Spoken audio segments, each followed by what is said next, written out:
Hello everybody, it's Badder with Badder's Better Diorama Hacks. Now don't worry, there's not been an earthquake that's split my building in two. It's modular. I make my buildings off the diorama, so if I want to add things, alter things, improve things or what have you, I can literally slide it apart, get into all the rooms, underneath all the floors, into all the dark nooks and crannies and work on them. If I built it or constructed it on the diorama itself, you know, it just makes it 1,000 times more difficult. I'm not going to show you the finishing off of the roof. I'm going to show you how to make this tree. It's been very often asked how I did it. So while I've been working on this the last couple of days, I thought, well, I might as well film it now. So I'm going to try to be a bit quicker, and with that in mind, you may think that's a nice, good looking tree or what have you. I don't. That's why I'm reworking it. Nobody would do is this.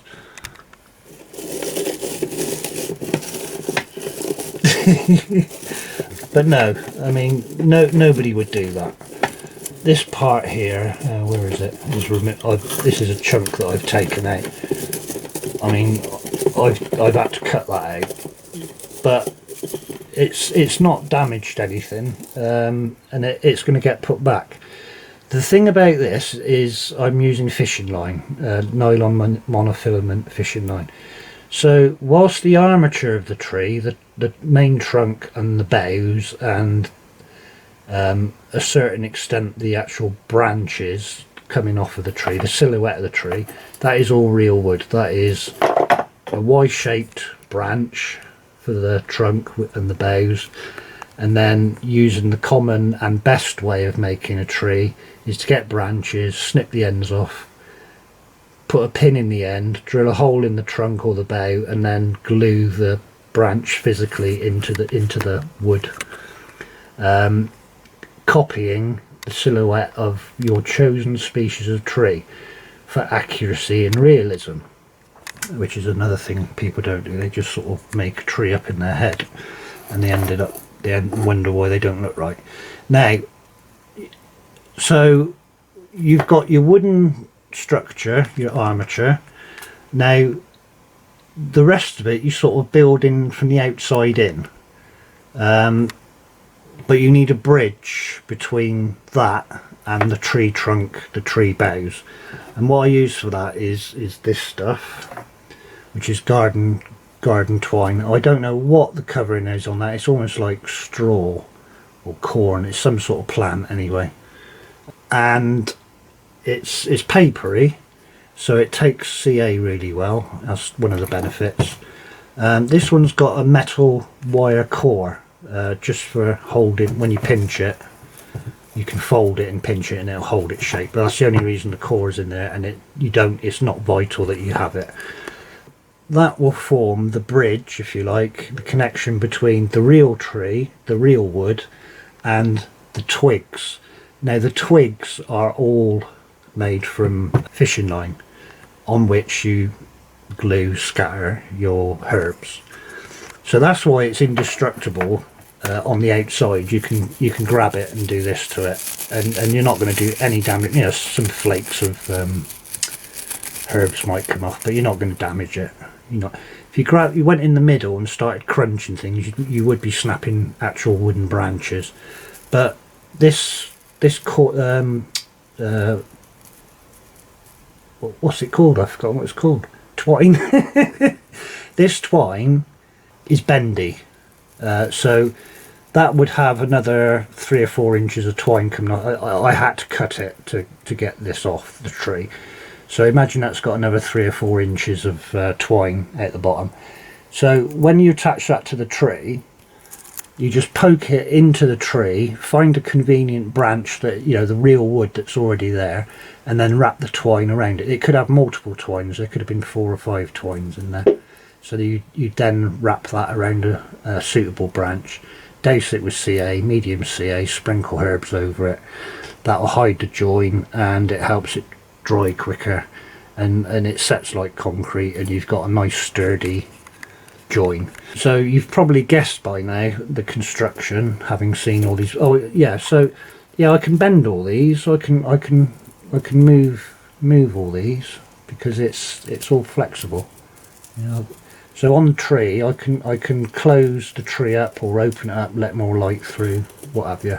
I mean, if you go crazy with it and start bending it backwards and forwards, then, you know, it will eventually snap off. But again, you just put some more twine around it and glue it back on again. It's not a, you know, I'm gonna catch that up in there. I ruined it by sprinkling dill tops over it, which turned it into more of a conifer looking type of tree. And then it was far too bushy. There was 600 meters of line in here, so you couldn't see through the tree for the tree. Yeah, it was just too dense, so I decided to get in there, thin it out, open the canopy up, get more light through, and remove as best I could the dill tops, because that clumped, because it was smaller particles, it clumped where the glue blobs were.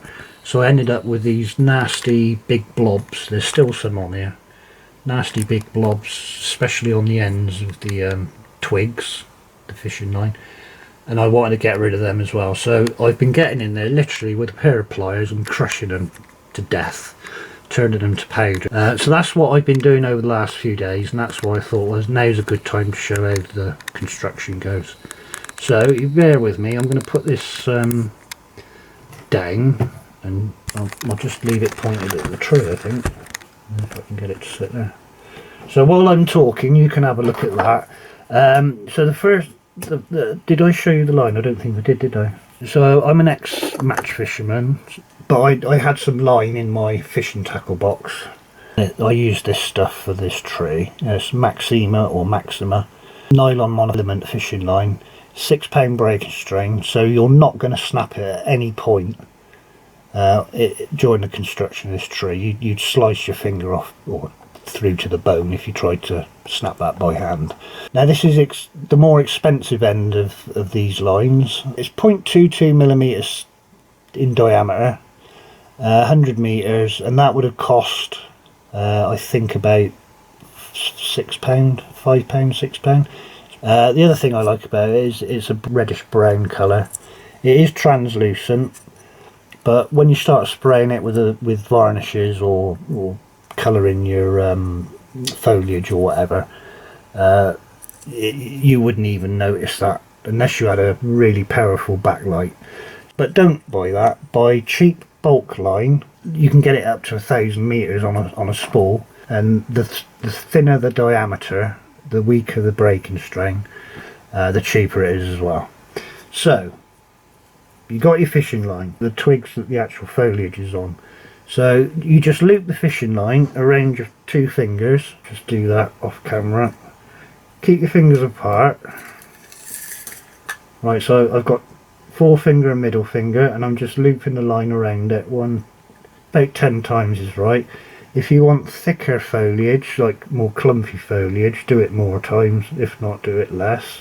But 10 is about right. So you just do that.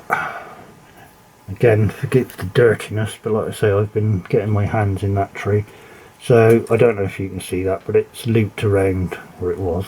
It just sprang open. I'll just do it really, really roughly. I'm not going to be tidy with it.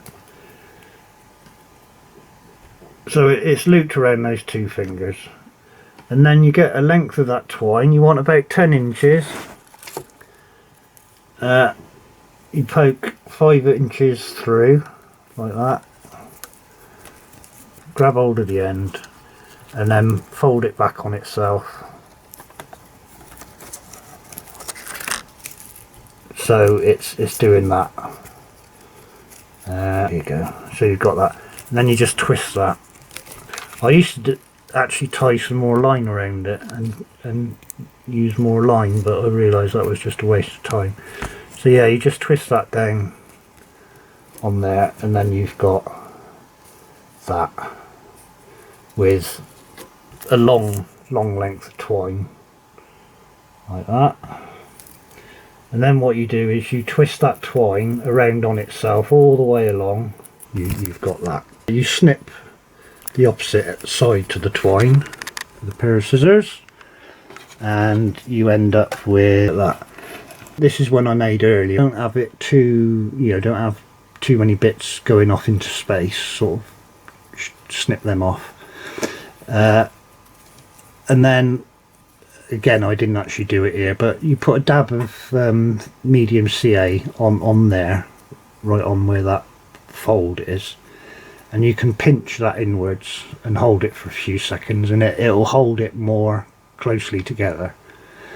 And then you heat the ends up over a candle, so you can imagine this stuff crinkles with heat quite easily. So you hold it a bit high above the candle, bring it down slowly, or you could use just use a cigarette lighter. That doesn't show, I'll give that bit up. Yeah, so you singe the ends so they crinkle up, and then splay them out again, because they will get intertangled, so give them a little bit of a splay, and then all you do, and I don't do it on my drawing board, honestly. Sheet of plastic, an amount of medium CA on that one, another sheet of plastic with your herbs on. Dab that in the CA and then dab it in your herbs, and you end up with something that looks a bit like this. So you end up with that. So you dab that in your herbs. So you end up with something like that.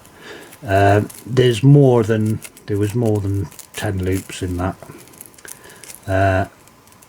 but you can see how the dill has sort of blobbed and gone yucky, but I can strip all that off if I'm really violent with it.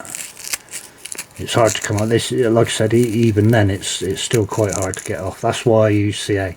The other option is to use spray adhesive and sprinkle them on, but I wanted to make it indestructible. So I succeeded in that. But I'm now going back through, like I said, this tree, breaking all this apart, because you can split all that up again, strip off the worst bits. So you make loads of them. Now these have all got the 5 inches of twine still attached. So you start joining them all together. So you've got one there with some extra bits attached, and then, you know, another one with I'll get that, with even more attached.